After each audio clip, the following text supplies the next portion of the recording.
அவர்கள். அப்ப அவர் வாட்டுக்கு பென்ஸ் கார் வாங்கிட்டாரு. திமுக இருந்து வந்து ஒரு பெட்டி மூலம் வாங்கினாரு அப்படின்னு சொல்லிட்டுலாம் விமர்சனங்கள் வந்துச்சு. அண்ணன் ஒரே படம் போட்டாரு.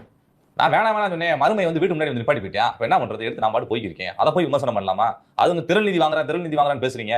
திரள் நிதியில ஒத்த டீ குடிச்சிருப்பா நானே அப்படின்னு இருக்காரு சார். எல்லா அரசியல்வாதிகளும் சொத்து சேர்ப்பதை இப்படித்தான் தங்களது பினாமிகளின் பெயர்களில் வாங்குவார்கள், சேர்ப்பார்கள்.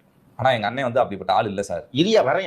ஏன்னா அண்ணன் எம்எல்ஏவும் இல்ல, எம்பியாவும் அல்ல கொள்ளையடிக்கிறதுக்கு. இப்போ அவங்கள விட இவர் எவ்வளவு ஒஸ்ட் பாரு. அவங்களாவது அட்லீஸ்ட் ஜெயிச்சுட்டு பதவிக்கு வந்து சம்பாதிக்கிறாங்க. பதவிக்கு வராமையே சம்பாதிக்கிறதுனா அது எப்படிப்பட்ட டெக்னிக்கா இருக்கும்?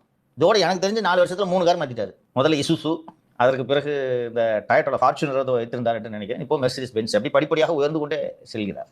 அது அந்த பினாமி பேர்ல இப்படி தான் வாங்க முடியும். மருமகன் கொடுத்தான், மருமகன் சும்மா எடுத்துட்டு போகணும். அப்படி ஒரு மருமகன் எங்கேயா இருக்கா?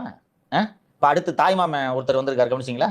ராதாகிருஷ்ணன் ரோல்ஸ் ரைஸ் வந்து நிப்பாட்டி விட்டு போனா அது பண்ணிட்டு வர தாய்மாமன் கொடுத்தாருன்னு வர்றது. அது மருமகன், இது தாய்மாமன். அப்படி தாய்மாமன் நமக்கு கிடைக்க மாட்டாங்க.